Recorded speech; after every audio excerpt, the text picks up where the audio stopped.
let's talk about that. Let's talk about that. So a lot of traders, they like to talk about their wins, right? So I win this, I win that, like my P&L's this, and now I can go buy this or I can go buy that, right? And at the end of the day, and what I've seen is it doesn't matter, right? So these things are not going to make you any better of a person. They're not going to define who you are, right? So in my mind, it's like I'm doing this. I want to achieve these goals so that I can provide for my family, so I can help out with friends, so that I can do these other business ideas that I have. But at the end of the day, man, like it's not going to change who I am, right? At the core of who I am as a person, right? And so a lot of people that are traders, that's all they talk about. They talk about money all the time, man. And so like, let's talk about the other side of things, like the dark, raw side of things that nobody's really talking about, that nobody's like diving into. So kind of let's share some of your stories and I'll share some of mine. I mean, from my experience,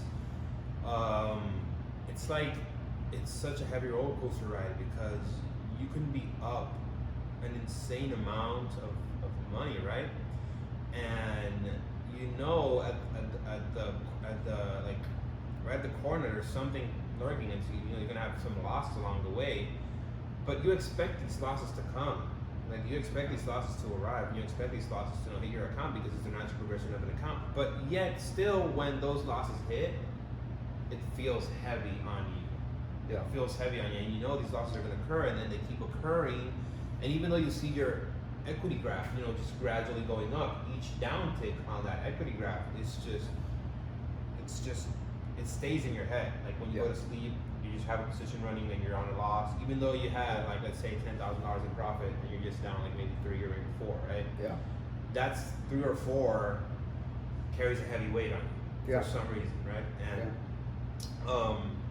I was like, I can offer an example. I opened up an account, let's say sometime between around August 2019, right? And I funded it with $5,000. Yep. Right. So I was trading currencies. Yep. I still am. And I had this account, and I was heavy levered on the account. So I would take decisions that I should have not taken in terms of my account balance, but I already knew what I was doing, and I knew how basically my equity graph would somewhat move. So I knew I had like a slight little room to screw up, but if I didn't, I would have made it out alive. And indeed, I did. I was able to get that account from August to December. I had it almost up to about like 15, 16, thousand, and I decided to pay myself forward. I took a trip with my cousin and my family members. I went to Colorado skiing. I went snowboarding with my friends, and I went then to the Dominican Republic to visit my family. And as soon as I got back, right, I stayed out flat. I stayed out flat for like 2 or 3 months, and then that's when COVID hit. So when COVID hit, like market conditions were wild, and I was still flat, if not losing a bit. Yeah. And then there was a time where I was on a downward spiral somewhat, and I recovered from it, and I decided in one move, it's just one mistake, in one move, I decided to like put like 3 or 4 times the amount I would normally put on a trade. Which ended up backfiring because then I took out the stop loss for a split second because I didn't want to get stopped out by spreads during 5 o'clock, 6 o'clock time. And the position just sunk in my face. I had to close out. And at that point, it was like I already blew up my account. What did you feel like? I mean, everybody says blowing up an account, right? And dude, like you're in a bottomless pit. It's like, how do you pull yourself back together after all that work you put into the account, and then boom, it's all gone in your face. That's it, game over. Like essentially, your job as a trader is to have enough chips to keep playing in the game. You burn out all your chips, you're out of the game. Exactly. And then when you're out of the game, you're like, okay, so now I have to get back in the game to make up all the money that I lost in the game, and then that just keeps stacking up, and stacking up, and then stacking up. I have to trade over and over and over and over again, and it just stays in your head. And it's I don't know, I don't know, to be honest, it's crazy. Yeah, it's tough. I mean, for me as a person in kind of my trading career, and we're fresh in the game, so to say that we're advanced on any level is probably not true. No. I mean, we know enough to hang around and we know enough to have conversations, and we're always looking to learn. And that's kind of the beauty of trading, is everybody's looking to learn. I mean, Right. as soon as you close your mind and think you're better than the market's going to slap you in the face, right? The market has a very unique way of humbling you. I mean, a unique way to say the least, for sure. But for me, it's like I go on these things where I make a lot of money and then lose a lot of money. Make a lot of money, lose a lot of money, right? And so for me, coming down here, that was like my goal. My goal was consistency this year, right? So I know I can make a lot of money, and then it's like, how do I keep the money? How do I keep the money, right? So I came down here, same trajectory as normal, where it was, came out hot, made a lot of money, right? Tripled the account, which is, it was dope. Like, that was exactly what I wanted to have happen. We all want that to happen, right? And COVID hit, of course. I was a little over levered, and I lost a big chunk. I was quick enough to turn it around, switch positions, switch the bias, and made it all back.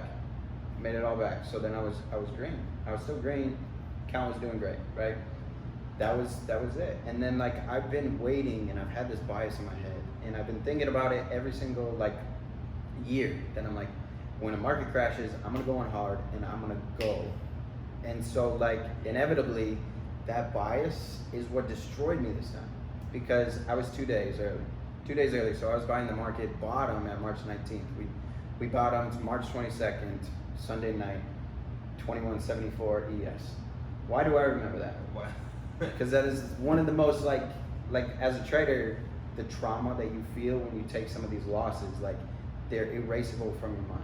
You cannot get these things out of your mind, and it's some of the most traumatic things that you go through. So that was the bottom, and I nailed it, but I was 2 days too early. So one of the problems I had was I was too big, right? And I knew I was too big without the bankroll to hedge off exposure. So this was when TVIX was trading up, VIX and volatility was trading up, and I was in out of the money calls, because I'm like, listen, some of the levels, I want to get paid on this move back up, because that was just the idea. That was the idea, and I thought the world was wrong, and I'm just gonna bet against the world. Right. And I'm like, if I'm betting against the world, I better get paid to get better. Baby. To bet against the world, right?